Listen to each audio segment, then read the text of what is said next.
Welcome to the Indie Film Hustle Podcast, episode number 131. If Plan A didn't work, the alphabet has 25 more letters. Stay cool. Mongo Wilder. Broadcasting from the back alley in Hollywood, it's the Indie Film Hustle Podcast, where we show you how to survive and thrive as an indie filmmaker in the jungles of the film biz. And here's your host, Alex Ferrari. Welcome, my indie film hustlers, to a special Sundance edition of the Indie Film Hustle Podcast. I am your humble host, Alex Ferrari. Today's show is sponsored by Distribber. If you guys are trying to get your movies or feature films or even shorts onto Netflix, Hulu, Google Play, iTunes, Fandango, or any of the major streaming services, Distribber finally lets you in without having to go through a traditional distributor. And you keep 100% of all the revenues and your rights. So if you want more information, head over to indiefilmhustle.com/sellmyfilm. That's indiefilmhustle.com/sellmyfilm. The show is also sponsored by Hollywood Camera Work. If you guys are interested in learning how to direct actors and become a actor's director, Hollywood Camera Work has developed an amazing master course called Directing Actors. And it is almost 30 hours. And I've taken this course, and it is by far the most comprehensive directing actors course I have ever seen. So if you want to get access to this course, head over to hollywoodcamerawork.com and use the coupon code HUSTLE to get 30% off. That's hollywoodcamerawork.com and use the coupon code HUSTLE. So I have some very, very exciting news. I want to say that dreams do come true, and it's been a long journey with our little film, This Is Meg. You guys have been with me on it since the beginning, and I have exciting news. We have a world premiere of This Is Meg coming up in March at CineQuest. We are going to be world premiering at CineQuest. We are super, super excited to be in such an amazing film festival. They've been so amazing with us so far. I can't wait. I hear nothing but good things about CineQuest, on how they treat filmmakers, on how they take care of you, and they really do care about the filmmaker. And they chose our little film, This Is Meg, to world premiere. So I'm super, super excited. In the show notes, I'm going to be putting out all of the times and screening times that we're going to be having in March. And it's going to be super exciting. So I just wanted to give you guys a heads up. And again, thank you so much for all your support and helping us get This Is Meg made. And now you guys are going to be seeing the next level. I'm going to be recording a bunch of stuff, showing you the whole process of what I'm going to be going through at CineQuest. And you'll be there with us. So thank you so much, guys. And again, I'll put the show, anything that we talk about in this episode, put in the show notes at indiefilmhustle.com/131. Now, today, this is another Sundance special edition episode. We have today David Boxerbaum. He is a superstar literary agent over at Paradigm, and he has been known to sell many spec scripts in Hollywood in the millions of dollars, at least 6-figure to 7-figure sales, and he's known for doing that for quite some time. He's built a hell of a reputation for himself, and I had an opportunity to sit down with him and my co-host Sebastian Tordaz to discuss the spec script market, how to approach an agent of his caliber, how to get representation, what they're looking for, and how to get it out into the world, and how do you work, how a screenwriter or filmmaker should work with an agent, and what that process is. So it's a lot of knowledge bombs tossed out in this episode, guys. So enjoy my conversation with David Boxerbaum. All right. Well, David is an agent. You're a talent agent and a literary agent now. Do you do both? More literary agent than talent agent. Okay. I mean, I do have clients that are actors and actresses that actually write as well, but more literary than talent. Okay. Got it. And did you always want to be an agent? Man, I don't know if anybody actually ever wants to be an agent. That's a like scary, when you were a kid, yeah, like I want to be like have a picture of Ari up on the wall. Yeah, exactly. I want to be Ari Gold one day. No, I don't think I actually knew I wanted to be an agent. It all started. I was one of those kids, like most kids who love film. Went to my first movie and was like, that looks amazing. I want to do that someday. Was there a movie that did it? Well, listen, I was in love with Frank Capra, so my dad showed me It's a Wonderful Life early on, and I just became a huge Frank Capra fan. And as it went on, anything Amblin-wise, E.T. in that world, the whole and 80s, world that I grew up in was like unbelievable. Back to the Future and all that. So I became in love with movies, and I decided I want to go to film school. At this point, I had no clue what an agent does, no clue what an agent what deals are, what selling scripts, all that stuff. Went to film school. And wait, hold on. Don't go too fast. Where did you go to film school? Went to NYU Film School. Did you apply anywhere else, or was NYU the place you wanted to go? So, growing up in California, I grew up in San Francisco. Grew up in California. So I kind of be wanting to go to USC. Yeah, you would think like USC, UCLA, or something like that. I mean, I was the kid that wanted to leave home and like go far away, right? You did even though Hollywood was here. Right. I know. By the way, in hindsight, you look back and you go, that's where the hub of it all is, right? Of course, right. But I wanted to leave home and I wanted to go to the East Coast and experience that and see what it was like to be on the East Coast and be a part of that. So I went to NYU Film School, and truly loved it. I mean, I was in love with what was all about, making movies and screenwriting and all of that. Wait, I just have to interrupt. Did you really love it? Because a lot of people who go to film school actually don't like film school. I loved film school. There. I loved film school. Yeah. Okay. Tish was great. But Tish was very much more geared towards what like Sundance is, a more independent, more artist friendly. What year did you go? We forgot to say we're actually here at Sundance. Yes, we say that. I think everybody will know by the end of the day. Let's just say I went a long time ago. No, just like the filmmakers that were around. Was it the Spike Lee time? Was it? It was Spike Lee was teaching there. Okay, so did you have a class from Spike Lee? Did not have a class with Spike Lee. Yeah, because you were an undergrad. They only shoved the Martin Brest was teaching there. Okay. So guys like that. But it was I didn't have a class with Spike Lee. Got it. But we were still cutting movies too, by the way. We were still cutting on flatbeds, of course. Yeah. So, and moviolas. Yeah, moviolas, all of that. So I graduate film school, and now I'm going to come back to California because I can't afford to live in New York. What did you want to be when you were in film school? So in film school, I wanted to be a director. That was I wanted to be a filmmaker. Not much as a writer, so director. That's why I really wanted to focus my attention and I felt like I had the creative love and passion for. So when did you graduate? So I graduated in 98. Got it. Okay. So I graduated in 98. So came out to LA and knew no one. I mean, only thing about NYU is it didn't really prepare me for what LA was about to, Hollywood was about to be about, right? They didn't really tell you. Right? Yeah, because it's very, like I said, it's very Sundance indie based. So you don't really get to the UCLA, USC, which is like, hey, you just, get in your car and drive down to Beverly Hills and get a job at one of the mailrooms or whatever it is, or one of those jobs in the production offices. I had no clue. So I came out here and was just sending out resumes, got like some odd end jobs just to make ends meet. And I got a call from Jerry Bruckheimer Films. And good man to know. Yeah, good man to know. I didn't know him personally, but at the time, but good man, get a good call from one of the many assistants there. Went in, interviewed, and I love this story. This is the only time that I feel NYU helped me. When I was there, I go in an interview, and listen, there was a laundry list of people interviewing for this job. It was to be like Jerry's, I don't know, 8th or 9th assistant. So, literally walk the dog, fix a script library. Yeah, the guy has 9 assistants. 8, 9 assistants. At the time. I mean, I don't know, maybe it's 40 now. But at the time, it was like 8 or 9 assistants. And you were like, number 9. Yeah, I was like, come on. Number 9. Let me walk that dog. But it was obviously you're working for Jerry. And this was a time during when Con Air was in post. Yeah. Con Air was coming out. Enemy of the State was in pre, and the best was Armageddon was in production. So Michael Bay was rolling around the building all day. Yeah. I interviewed, and I had honestly no qualifications for the job. As much as you have to have qualifications to walk a dog or whatever it is. Let me tell you, it is LA after all. It is LA. So they do background checks on dog walking. But the woman who interviewed me went to NYU. And I'm telling you, that's where that connection helped. And I told that story to the NYU kids a couple of months ago, and it was funny. I got a big laugh at the class because you never know what an NYU connection will help, or film school, or USC, will help, or anything. Any film school will help. So did that.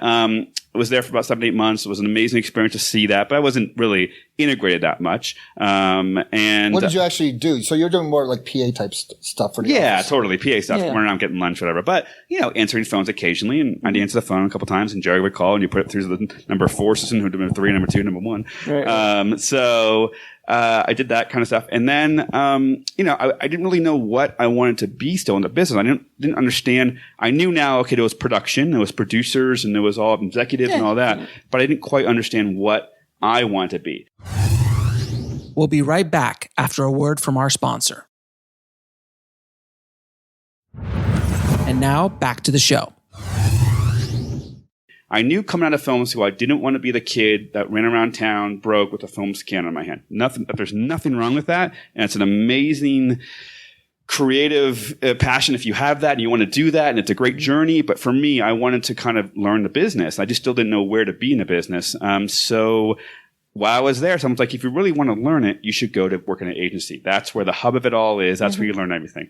So I went from there and got a job at the William Morris mailroom. Wait, how did you end up getting a job at William Morris mailroom? I applied. Like, I came in. I went for an interview. did you have like the UTA job list? Yeah. Someone's like, here's what you do. Apply to all of them. I think. Honestly, all of them turned me down, minus William Morris. Got it. Perfect. So, not a bad place to take me. If I was 1 for 4, at least I was 1 for 4 with one of the best places, right? Yes. So I went there, and this was during an old regime that has now obviously since changed many times. But and I got a job there working for a guy named Lee Rosenberg, who was one of these old school types who had created an agency called Triad, had merged it with William Morris, and was just really legendary agent. And the good thing about it, good or bad, depending on how you look at it, was he was on his way out. It was his last year, in theory, and he was going to retire. So he was definitely in a place of his life that he was ready to mentor somebody. So I was that last person to be mentored by him. What kind of clients did he have? Do you remember? He had some of the greatest TV, so he's a TV creators. Agent. Yeah, big TV agent of our time. So had made a lot of money in the course of his career putting TV packages on the air. So that was my first introduction to agenting. I was there for a year, and unfortunately, he did retire. And then I was kind of in an odd place there. Wait a minute. I always think we're going a little bit too fast. Can you tell us what it was like working at William Morris at that time? Like literally, like for people who get that first assistant job, or do you have any advice? Sure. It was, honestly, it was a really, from what I remember, it was a really fantastic time. The place was definitely going through a change. There was a regime change, and that's kind of what also helped push my unfortunate boss out of the building. But it was amazing to see such heavyweights in our business and to be around them. I was on the first floor there, and that's where all the real heavyweights were, on the first floor. To be around them and see the kind of success they had built as a young 22, 23-year-old kid out of college. Were the hours crazy? Hours were nuts. Yeah, you're working, all day. You're doing odds and end jobs as an assistant that, normally you wouldn't think you'd ever want to do. And you're literally trying to learn as much as you can. But you lasted a year. I mean, cause I worked at ICM and I was there for 18 months. And like most people don't even last a year. Totally. Why is it that why do you think you lasted that long? And did that actually change? I loved it. Once I got in there and I saw literally what everybody said was true, the hub of information, it was all there. And I felt like, when you walk into an agency, you feel like you've been immersed in the action. You're in it, right? There's points in the business where sometimes you feel like sometimes you're on the outside looking in, and you want to be involved in the middle of it. And I felt like at William Morris, and obviously the place I work now, and other agencies, you feel like you're in the middle of it. You're immersed in it. And I felt like that was what was so exciting to me. It got my blood going. It was really exciting to come to work every day. Okay, so then why'd you leave? Well, I left because my boss retired, and I was in an odd place. Like I was in no man's land. And I got it. It was really interesting. I got a call, to this day, I still don't know why they called me. It was an odd call. I got a call from, 2 agents at Endeavor, and said, "Hey, I hear your boss retired." It was Ari Greenberg and Richard Weitz. Ari needed a good assistant during staffing season. That time, Ari was on the rise to become now what he is, arguably one of the best TV agent in town. And he needed someone to come work for him. So he said, "Would you come work for me?" I was like, "Great." And what's Endeavor, basically? I didn't really know what it was. It was kind of still a startup, so to speak. Sure. So I went over there. Was that when they were above islands? No, they had just moved. Okay. So they were in their building. Used to be above islands. Yeah. That's where they started. Like lights flashing and whatever. Yeah, it was like crazy. So I spent about 2.5 years there working there. And it was an amazing time because that place was growing. So I was at a place that was a monolith to a place that was now starting up and really expanding and finding itself and really becoming a real, factor in the business. And these agents, these young agents who are now kind of legendary agents of our time, partners, owners of agencies, were all young coming up in the business, and it was really great to see that and see the rise of that and kind of learn and soak it all in. There's actually, you go. So one question I've always had about agencies, I know there's a lot of politics. Sure. How is it like? Is it basically like what they see on Entourage? Was it that kind of like, because you were saying like, I was in a weird place. Sure. Like, because your boss is gone. So now you're like, what's the politics? Sure, of course. I mean, there's always politics in any surrounding, in business surrounding, especially in agenting, because I mean, it's interesting, it's only the few survive, right? To get to the point where you're being an agent, right? Sure. And you put so many years into it, and you could put 3, 4, 5 years being an assistant, and then realize one day that you're not going to make it, and you spend all that time making little to no money, busting ass every day for 13, 14 hours sometimes a day to make to literally not make it. So is there politics? Yeah, because you're trying to become the guy that gets noticed, the guy or girl that gets noticed, the one that bests the other, and the one that gets the bump to the next level. The deal. So is there any secret sauce to that, or just... Honestly, what I always tell, and this is not jumping ahead, but I always tell my assistants now is that blinders on and focus. Like everything else is great, and there's going to be a lot of things that are going to be distractions, but the blinders on and focus. This is the time. If you want this, you have to focus and just go for it. And literally, you can't let any distraction get in your way. So is there a secret sauce? It's the distractions of the outside world, the social scenes, the things that will take you away from being there. Isn't the social scene part of it? I mean, isn't that important? Sure. But like...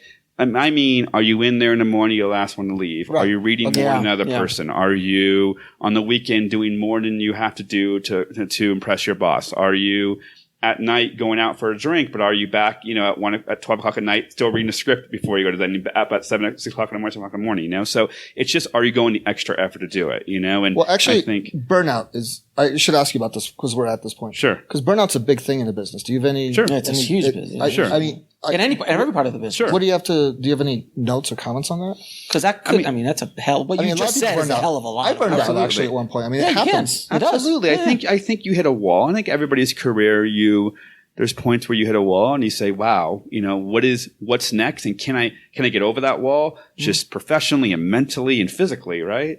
But if you're passionate, and for me, speaking for myself only here, if you're passionate and love what you do, and agenting to me, it's different every day because there's so many no's in our business, right? All we hear is 99.9% no, right. Not good enough, didn't like it, didn't do well at the box office, no.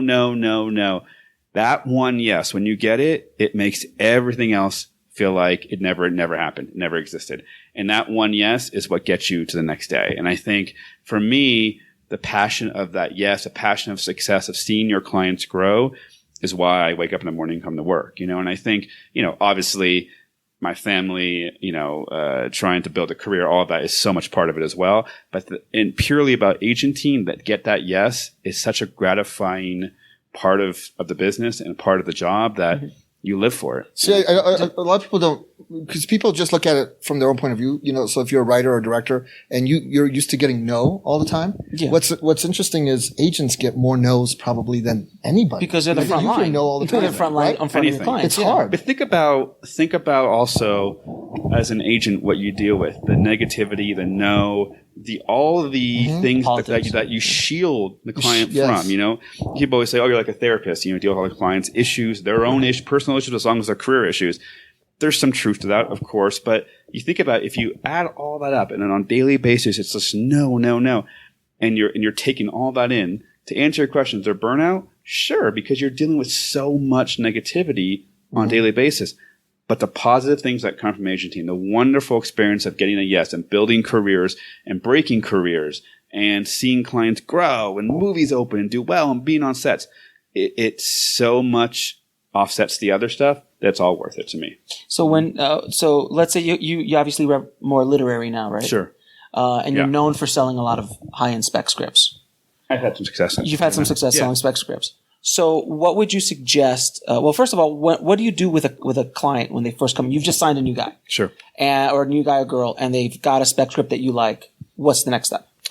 So, I'll just finish by the way. So I'll tell you just so you know how I got to where Paradigm. Actually, yes. Yeah. So you're in Endeavor. I'm at Endeavor. I worked for Ari Greenberg, Richard Weitz, and Ari Emanuel. You did work for Ari, man. Yeah, I worked for Ari. How was working for Ari? Because we're definitely going to get to what we just asked, but I want to hear like when he gets made agent too, because it's going to be cool. So like mafia to get made? Yeah, you're a made man. You're in a part of secret society. Yes. I'll show you a secret handshake later. Thank you. Appreciate that. So what was Ari Emanuel like? We'll be right back after a word from our sponsor. And now back to the show. Awesome. I mean, awesome. This is where he's like self-censoring. Not at all. He's the perfect man. I've never. Guys, I am as confident. He's tremendous. I'm writing a book, but he doesn't know yet. Okay. Honestly, I'm as confident in my career as I've ever been, and I'm confident in who I am, and I'd be the first one to admit if I thought anybody did things the wrong way. How long did you work from? Not a short time. Sure, it was brief. Okay, so go on. You're in Endeavor. So why the hell would you leave Endeavor if you're working for Ari and Ari? Well, I'll tell you, but truly unbelievable to watch the way he goes about his business, the way he conducts his business, and his business in general. The man is truly the best of the best at what he does. So it's very why it's very just the time, the effort, the calling everyone back, all effort, of it? the effort, the passion, the drive. I mean, that's talk about burnout. I mean, you think. Everything he does is there a burnout, but the drive to want more and succeed, and all the hurdles that one may face along the way to get over them. All right, enough about Ari. Back to me. Back to you, sir. Back to me. So then I took a little detour. So why at Endeavor? Why is a good question. So because you were at the top, you were working for Ari and Ari, like. I mean, you were didn't know where my place was in the company. Didn't really have an understanding of it. Yes, because you were young and dumb. You didn't realize how good you had it. Now I'm old. Did you realize? No, but was that part of it? Do you think? Did you realize how good you had it, or did you have it good? Did you not have it? I think I had it good. I don't think I. It's like if I had the Christmas Carol and I can go back and look at that part of my life, right? Yes.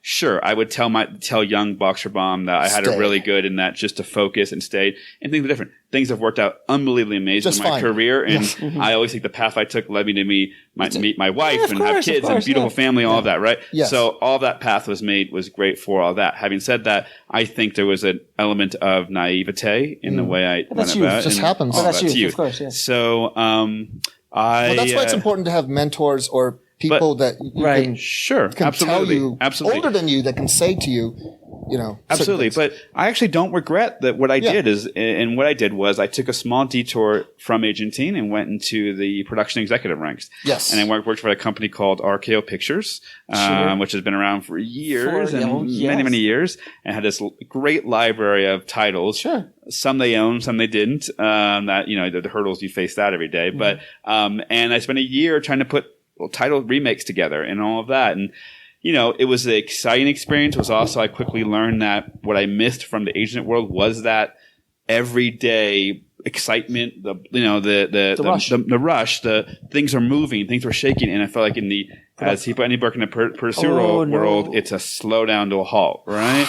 It's true. It's a big. It's such a slave. It's trying to get development. Development in general. Just like years. And I lived it. And years of that. Looking back, it's amazing because we had this really wonderful library of great titles that now is probably even more enticing to many, many filmmakers. But then at the time, you had a lot of great filmmakers who wanted to be a part of RKO because they grew up and loved these old titles. So we had some fantastic opportunities to meet people and kind of become, contacts and friends and work with people. But again, I quickly learned after a year that I wasn't for me, and I went back into agenting, but kind of had to start kind of take a step back, but I had to kind of start a different size agency and went to a place called Metropolitan where I worked for 4 years there. And it was a great 4 years. When did you get made agent? Was it at Metro? It was Metropolitan. Yeah. So how did that happen? I went right from assistant there. I went right from executive to agent. So they made you an agent right away. They knew me from being on RKO, whatever, and they knew I had a background to be an assistant at other places. And they needed a young covering agent they could pay no money to and just come in and hustle. And guys, this is when I met you first. I remember your office there.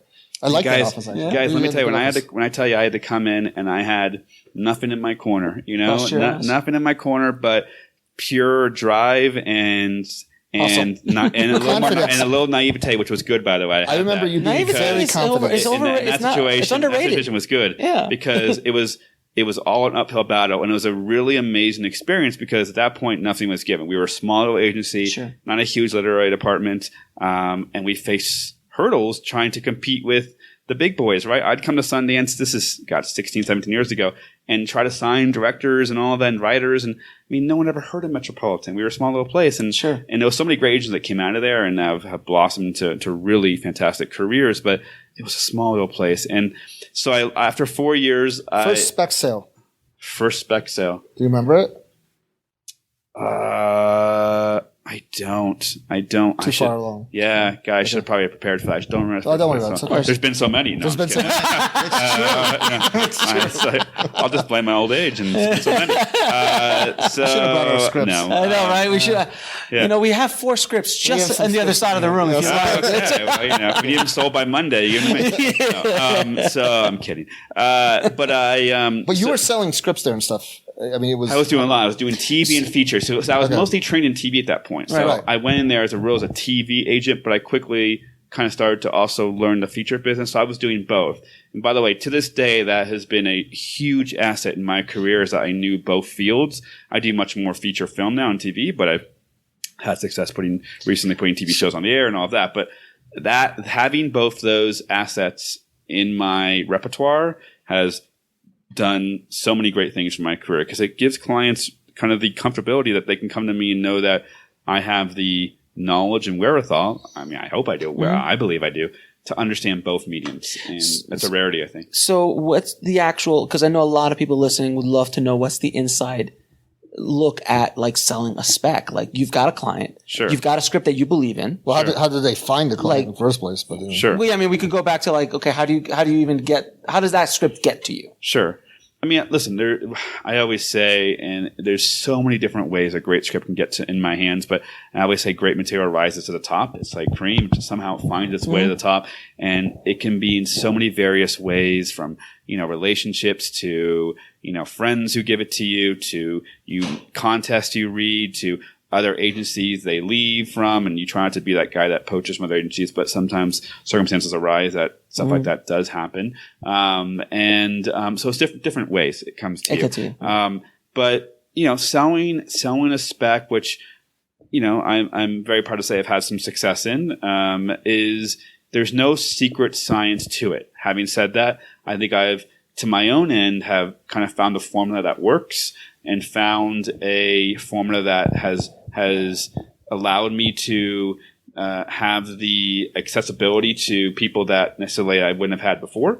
But most importantly, it comes down to the material itself. And I just feel like, for me personally, I trust my tastes and trust my what I'm reading. If I love the project itself, and I feel like take it out, I feel like my track record of taking it out usually leads to knock on wood. So you've built already a reputation. Like, sure. I mean, David's bringing it must be at a certain level. Sure. I mean, listen, I've always told this, anybody I speak to, whether it be at film schools or conferences, whatever, that, all agents have in this town, I think, is taste and their respect, right?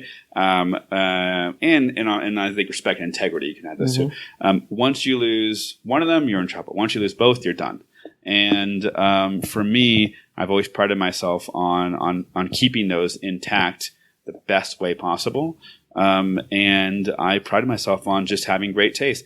And there's no magic to that. It's the old saying, you know it when you see it, you know it when you read it. It's so true. I just know what I respond to and I love. And what I've responded to and I loved and taken out to the marketplace has just had a lot of success. Well, what's your process of actually doing the spec? Yeah, how do you set it up? Like with your client, like you have a new client, you have a spec that you believe in. What's the next step? Sure.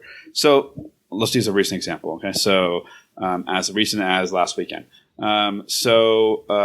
Clients had given me a spec that was in theory, a small drama, but not really when you looked at what the story was about. Historical drama. And it was about Otto Frank, and Frank's father, who in his journey to, after his daughter obviously is perished and he's now escaped the camps or left the camps and the war is over, to get the diary published. in the same kind of time frame or year, different time frame, but they do meet up at the end, was this amazing editor named Barbara Zimmerman who worked at Doubleday, and she had found the diary in like a past bin down at her office, and it was her journey to get that diary published as well. So the story of these two people's journeys to get this, what now is obviously arguably one of the most well-known diary books of our time, published. Literary works. So script was phenomenal. So I read this. You do think to yourself, in an era where Transformers, DC, Marvel movies, how is that movie going to find its place in the marketplace? But I knew, not only was the writing superb, like this is a universal story of hope, of the will to succeed, the perseverance. Everybody knows the book. I felt like this definitely, especially what's going on in the world today, this would find its place. Might not be at a big studio, but it's going to find its place somewhere. We'll be right back after a word from our sponsor. And now back to the show.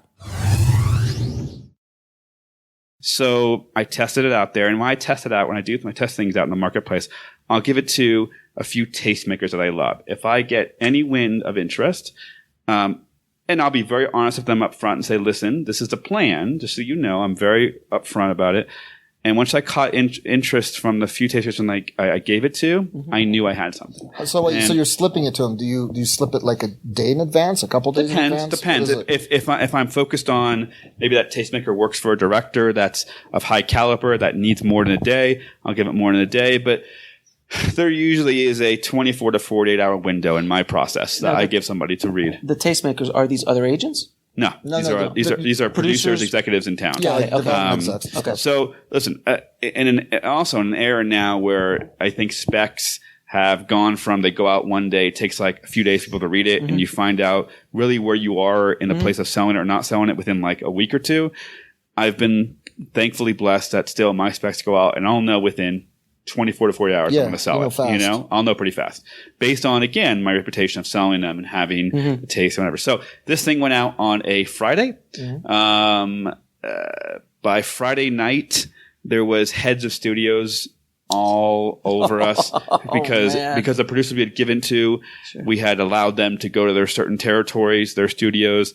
And we had heads of studios, and it went so fast that night that I didn't even have time. This has happened to me numerous times, but this one really took a life of its own.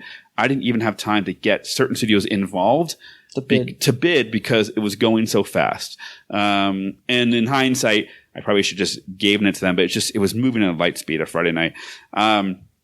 The script took a life of its own. These heads of studios. By Saturday morning, we started the offer started coming in, and by Saturday evening, we had 6 to 7 offers. They had offered up to where they were, and Fox Searchlight won the day, and it sold within 24 hours. Now, I want to drill down on this a little bit if I can, because this is Evan's script, who is a friend of mine. The difference with this one is they weren't totally new writers. You had sold a spec of theirs last year too, wasn't it? Actually, I did not sell that spec. You didn't sell that spec. Who sold that spec? Other agency that they had been at had sold it. They had unfortunately felt like the agency they were at. Right. They came, funny story. They came in, they met with me and two of my colleagues, and they didn't end up signing with me. Shame on them. And then they came back. Shame on them. Right. So myself and my colleagues and I kept in contact with them over the course of a year. Allowed the other agency to do their thing. Wasn't trying to really make them uncomfortable or not happy. But unfortunately, the other agency just didn't do what I guess there was promised to them. They came to us. Cut to. That's right. Sold the spec. So in their defense, one of them worked at that agency. So one of them worked there too. It was sort of the right thing. Yeah, defense or not, whatever. Agent politics again. Just the way you can't escape it, Okay, because I was going to ask, how did that first one happen? Because that was also the first one. It was also a historical drama. Yeah, the first one went out. That first one, I know the story. The first one went out, and it went to a bunch of places, and it probably should have gotten a better reception than it did in the sense of selling to a bigger place. It sold to an amazing producer, Basil Wannick. It just didn't get the financial sell that they wanted necessarily. This one did. This one did very, very, very well for them. So one question I have. This one was, so just sum it up. So that sells that night. One of them had just came to see me, and I don't think I'm outing him by telling the story. It's just, I think, a wonderful story about, why we do what we do. One of them had just come to see myself a couple days before that, maybe Wednesday, and had said basically, listen, I need to figure out what I'm doing here. We need to just get going financially for my family, for everything. There's a little bit of anxiety. There's a little bit of concern. And so when you hear those things, you kind of read through the lines, what's going on. And, you feel like you're sitting there man to man with somebody who has children, whatever. And you're like, you want to do what you can do. So that actually, because I was by no means, usually you go out with the spec before, there's a whole thing before Sundance theory, whatever, because Sundance is after Sundance is kind of the kickoff of the new spec season, whatever it is. But hearing that, I just was like, man to man, I have a family of my own. Gotcha. I just felt a real, responsibility to myself and to him to really see what I could do quickly. To then call him and tell him that we had accomplished this, right? And the money's life changing for sure. Was an amazing experience. But then to hear later on when he told his wife, and his wife was in tears, and he told his mom, and his mom validated for his mom that he could be a writer and he could have success doing that. This is not his first script. Not his first script. The other one, again, sold for... This one was significantly... bigger than his first script. This is high six figures. Yeah, the first one was not even the same stratosphere. Low six. Very low. Not even that. So, not even the same stratosphere as that, Yeah. No, not life-changing money they for where you are. Jobs or anything. No, right. And again, it's not always about the money. It's just about what this did about his career as a writer. All of that, again, was on a Saturday afternoon, which doesn't really usually happen on Saturdays, was really a very defining, again, moment of why we do what we do. And if there was ever a point up to that point, if I had felt burnt out or was having a tough time or the last whatever, that gets you revitalized again. So how often, and I know this is a story that I hear all the time, when you sell a spec script, let's say they sell for $1 million or high six figures or whatever, how many get produced? Because there's so many that are bought constantly, but they just sit on a shelf. And I never understand that. So do you have any insight on that? Yeah, I mean, it's just so hard to get these movies made these days with, original content just doesn't necessarily make it to the screen these days as much as we'd want it to be since the years, like years past. I would say out of 10, 1 or 2 will make it to the big screen, which is really, really sad and scary. They're banks. I mean, the transaction is they have to have that opportunity to at least have it on their shelf and the property on their shelf. But if it comes down to a numbers game, it's that or make the next Batman. Marvel or Batman, whatever. You go for the sure bet, right? Because how many of it is a business. How many of these original content kind of projects have we seen that come out and didn't do well? How many? I mean, I look at the list every year. These are acquisitions out of Sundance of all the movies they acquire Sundance, and then what they do at the box office, and you look and you go, it's head shaking. Yeah, last year was and the year before wasn't very good. I mean, it's just really head shaking. And so there's good agents selling movies for a lot of money here. Yeah, that's what you do. That's why it was so impressive to even see something like Avatar. That they took such a huge risk on a brand new property with nothing. They spent $400-500 million on that. And I mean, at that point, you're betting on a filmmaker and saying, obviously, either we'll go down with the ship with him, literally, because they almost did last time. You know what I mean? Yeah, exactly. You know what I mean? That's funny. Yeah. So it's like, last one, I think in that point, but yes, you're right. I mean, it's just, filmmaker or not. Filmmaker or not. I mean, Avatar, there's no IP built in there, nothing. No major star, nothing. They rolled it. They rolled it hard. But to be able to say from the guy who brought you Titanic brings you Avatar, of course, brings you. I mean, that's right there, just brand itself, So sadly, not as many as we'd like to see, but I still hold hope that studios realize that this is a business of original content and original creativity and original voices, and that there still is a want and need and a passion for. Look at Deadpool. Look at that. But man, it's still based on a Marvel product, but a very obscure Marvel. Right. And it was done for, I think, $35 or $40 million. On a very in theory, a shoestring for them. And they changed the genre. Yeah, for sure. Because they took a risk. Totally. I want to switch it up a little bit. Talked a lot about writers. How do you break a director? Yes, please. Or a writer to director or just a straight director what do you look for? Well, director, I mean, it's purely going to be about the vision of what you see, the product. For me, again, it's still similar to writing, is that when you see something that's very visionary, when you see a movie that you say that to me, there's a point of view, there's a vision in the way they deal with their shot selection, the actors, all of that.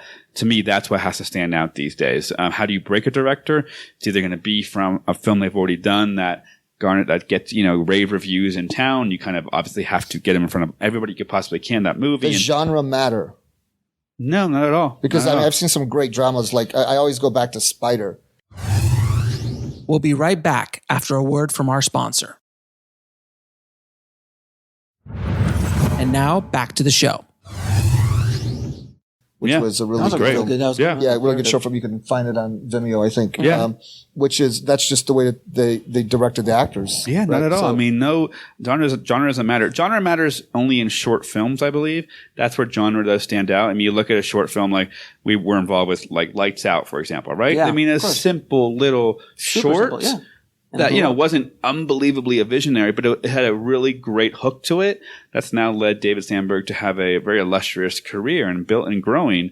So in shorts, to me, I tend to feel comedy and horror are the ones that really stand out, unless you do something very visual effects stimulating, like the guy who did Tron, or one of those guys. Well, Ruin. There's a film called Ruin. Right. Yeah, Ruin. But Maze Runner. The Tron guy too. Yeah. Well, but Wes Ball did Ruin. Yeah. But Wes Ball spent years, even after hustle and trying to get things made and everything, and finally does Ruin, and Ruin led Maze Runner. But I mean, I think breaking director is even that much harder, because then you're asking studio to give a new, in theory, filmmaker X amount of millions of dollars to make a movie, and you're putting it in their hands. Extremely hard, but it's just as rewarding. Do directors have to? Directors have to audition now too, right? 100%. Like they have to go. Directors like, what do they have to do to get a job? Have to put together rip reels. Have to put together. What does that mean? Does every director have to do this now? I wouldn't say every director. I would say people. Well, not the well-known ones, but newer directors. I would say that most new directors that are breaking into the scene, unless they were pinpointed by the executives or by the studio or by the producers that this is the person they saw something they already seen something that told them that they understood the vision of the movie, would have to at least put something on film, on screen, that would show their vision of what they can do. A lookbook, something that shows. So something. And then, by the way, I tell all my directors to do any of that, no matter what, when they go into a room to audition for. But like a lot, I've noticed that Marvel specifically has been using a lot of new directors lately, especially the one that did. Because they're cheap. Because they're cheap. Well, the guy who did the Spider-Man. John Watt, Cop Car. And Webb. Yeah, that's his first name. Webb. The guy who did the Spider-Man. Spider-Man. Mark Webb, Yeah, Mark Webb, But it's like how to go from 500 Days of Summer. Yeah. Oh, well, that happens all the time. But I started noticing that in the olden days, that would never happen. Like in the 80s or 90s. This is what the system is set up to do. But if you look at what Marvel wants to be known for is giving your characters depth and giving your characters something that layered, much more than just blowing up buildings and all of that. Right. And you look at what those movies that those kids people have broken out in those movies. So all those movies represent is just real actors type pieces, and I think that's what Marvel looks for. Well, it's not just Marvel. Everyone's. I mean, that's like Colin Trevorrow. Everyone's you get your Sundance movie, and then what they'll do is they'll just surround you by excellent DPs, excellent other filmmakers that are fantastic, and they want your point of view. Yeah, it's honestly a breath of fresh air to see these young filmmakers breaking out. I think it's great. Yeah, it's because in the olden days, a new vision for all these movies is wonderful. So I'm all for it. I mean, sometimes it's risky, but it implodes occasionally. But there was one, that imploded. So, what would be advice you would give someone just starting out as a screenwriter, trying to break in? Well, so for a screenwriter, I mean, it's a simple saying, but great writers write, which is first and foremost. So, if you're a screenwriter, continue to hone your craft. I always say, I'm a film school kid that came out here and became an agent, right? Mm-hmm. I don't think I had the fortitude. I guess I didn't, maybe I did or didn't, to put in the time and effort to be a director or do all that. But so I commend anybody that puts in the effort to be a writer and sit down and put pen to paper and all of that. I think it's an amazing job, and I think it's an amazing passion and unbelievable job, unbelievable creative outlet. Having said that, so many writers think they're writers and say they're writers, yet don't write, don't actually do the work, right? They talk a lot and don't actually do it. So first thing first is to write. Secondly is just to get immersed in this world as much as possible. Doesn't mean you have to live out in LA. Sure, it helps to be around the business and be in that, I hate to say, bubble of Hollywood, but just be immersed and understand it. Enter contest. Read as much as you can about the world of screenwriting and your craft, and just understand and know your craft. Know what it's all about. Understand the business that we work in.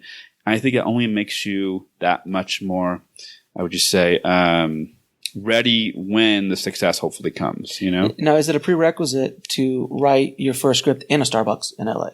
Every time I go to Starbucks, has to be. All you see is laptops. It's shifting. Sure. Now you can do coffee bean or Pete's as well. Either one. Sure. One of those three. It has to be one of those. Anybody who's not in LA, they don't get that. It's when I first moved here, I was like, everyone's writing a script. It was just so hilarious. I don't know. See, so I was a writer. I don't think I could do that because I'd want too much noise. Too much noise. I'm way too easily distracted. Like it's just maybe it's like the Jewish thing in me. I don't know. I'm just like right away. I'm like, wait, what's going on over here? What's going on there? Like I'm like a dog in Up. You know what I mean? Right away. Squirrel. You know what I mean? Like there I am. Like that. And then how about breaking a director? Like what? Breaking a director is, I would say, just go out and shoot something. Shoot whatever you can. I think there's so many more opportunities now to have your, and I talked about this when I was talking to the kids from NYU, students from NYU, to have your stuff now uploaded on YouTube. I mean, formerly Vine, obviously, all these places where people can see your stuff, Vimeo. I think you just have to go out and shoot. Get a camera, invest in something, whatever it is on an iPhone. I don't care what it is, to shoot something, do it, and just start to build. And again, hone your craft and build your resume. Now, do you suggest features or shorts?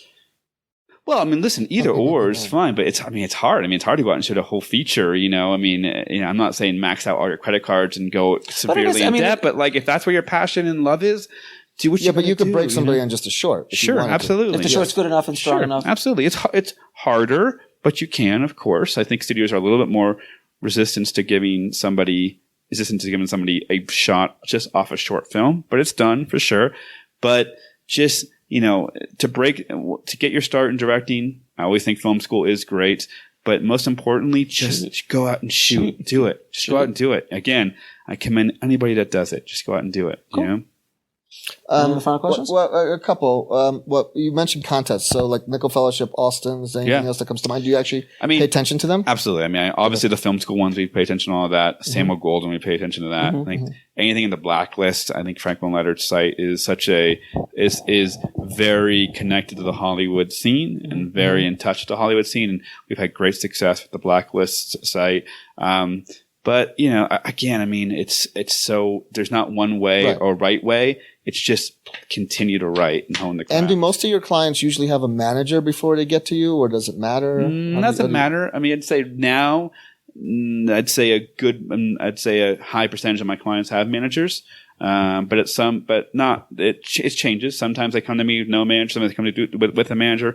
And then it comes to a lawyer, so it's different every time. And you work together with them as a team to help the client. Yeah, the best thing that can happen to a client is that everybody is unified in the approach to the career, right? We're all in sync, whatever. If there's a crack in that system, then something's not working right. And do you sit down and strategize absolutely, like career paths, like you can get this script, then from here we're going to do this. Absolutely. And this, we're gonna do I'm much more hands-on in the approach of agency than most. I'd say most agents are much more transactional and this is not knocking other agents. A lot of them are transactional. It's like just getting the job done and selling it on to the next. I get very immersed into notes process and making sure, again, that everything has my stamp of approval when it leaves the office. Because again, it's my taste and my integrity and respect out there. So, and by the way, it's not the be all and end all for a script to actually sell. I mean, as long as the script is really good, even if a spec doesn't sell, that gets you an assignment. Absolutely. Assignment, but you also do the rounds. You get to people. Sure, of course. But a great piece of writing, even if it doesn't sell, still a great piece of writing that's gonna garnish a lot of interest in different areas for you. Of course, whether it be film or TV, whatever it is. So. It doesn't always have to sell, and selling a spec isn't necessarily a high percentage these days. Again, I've had some good success, but the percentages aren't necessarily there. It's not the 90s anymore. No, the 90s are far gone. I'm trying to bring the 90s back. Let me tell you, I'm trying to bring them back. But someone like Max Landis, who's been doing insane spec sales lately. I mean, he's kind of also writes incredibly fast. He writes ridiculous. There's a lot of output. He just completely puts out. But he's kind of like from what I've read, he's starting to bring back a little bit of this the Shane Black days, when he showed Lethal Weapon and Long Kiss Goodnight. Yeah, he's done really well for himself. I mean, let's see the. But do you see a turn? Do you see studios starting to go down? Like, hey, let's pay big money. I can only speak for myself. I can't speak for Max or anybody else. I can speak for me and my clients. Mm-hmm. I have seen a great boom in the spec market. Okay, now, most people would say you're out of your fucking mind for saying that, right? But you have. Me personally, great boom in the spec market. Yeah. It's all about perspective. It's all about perspective. You know what I mean? Keeping the blinders on and focused. I don't care what's going on over here. I'm good exactly. here. I don't care where all the noise is. Keep the noise out. But no, I have seen a great success in that world. Great. I think that's it. Very cool, man. Thank you so much for doing this. Thank you, guys. Man. It's great. Did you have fun? Thank you. I had a lot of fun. Thank you for having me here. Of course. I'm now have to go out and brave the crazy blizzard that's going to be outside when we get out there. Yes. But nothing like a little blizzard at Sundance. But thank you guys, and obviously continued success to everything you guys are doing too. Thank you very much. Thank you for being here. Appreciate it. Thanks everyone for listening. It was amazing talking to David. He was a wealth of information. And it's an avenue that I really have never gone down. I've never talked to anybody of his caliber. And really getting inside information on what it's like to sell spec scripts, how it changes people's lives, his clients' lives, and also looking at it from an agent's perspective, not only from the screenwriter's perspective, and what they're looking for and what he's looking for and how he works with his clients, and that whole mentality. So I was really excited to have him on the show. And David, if you're listening, thank you, my friend, so much for being on the show and helping drop some knowledge bombs on the Indie Film Hustle tribe. And of course, thank you to my co-host Sebastian Tordas from Circus Road Films and Adam Bowman from Media Circus, who are our co-hosts and co-production on these special Sundance episodes. And I just got back from Sundance, so I'll be I'm warm again. I swear to God, guys, I felt like it was The Shining out there. Every morning I would wake up and there would be 3 feet of snow out there. I'm like, oh my God, where is Jack Nicholson? Is he going to come through the door any second with an axe? It's calling, hey, here's Johnny. But it was a wonderful trip, man. I loved this trip. It was my favorite trip to Sundance ever. I got to meet such amazing people, make some great connections, party a little bit, which as a father of 2, you don't get to do very often. So I was really grateful for that. And I also realized I'm not 21 anymore, so I can't party as hard as I used to. But it was a lot of fun, guys. So again, every day this week and next week as well, I'm going to be putting out all these special edition Sundance episodes. So you guys are going to be in for treats, man. Daily podcasts, 5 days a week. I think... don't get used to it because I don't think I could keep that up. But we'll be going on for the next week or two. And as well as all of these interviews will be on my YouTube channel and will be put in the show notes of each episode. This episode is indiefilmhustle.com/131.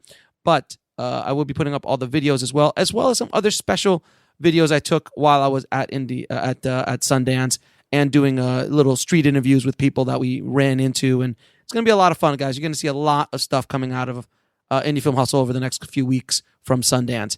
And on to CineQuest and going through that whole adventure. So I can't explain to you how excited I am. I've been holding on to that information now for almost a couple months now. And I wanted to tell you guys, but I was sworn to secrecy. So today I can finally tell you that we got into CineQuest world premiere at CineQuest. Super, super excited. So thank you again, guys, so much. And guys, if you like what we're doing at Indie Film Hustle, please share it. Please send it to your friends. Please post it on Facebook. Please retweet, repost, share. Do anything you can to get the word out. It really helps us out a lot. We're growing at an exponential rate, and it's all thanks to you, the tribe, and helping us get the word out on what we're trying to do and what I'm trying to do here at Indie Film Hustle and help as many filmmakers as humanly possible. So thank you again so much. Keep that hustle going. Keep that dream alive, and I'll talk to you soon. Thanks for listening to the Indie Film Hustle podcast at indiefilmhustle.com. That's INDIEFILMHUSTLE.com.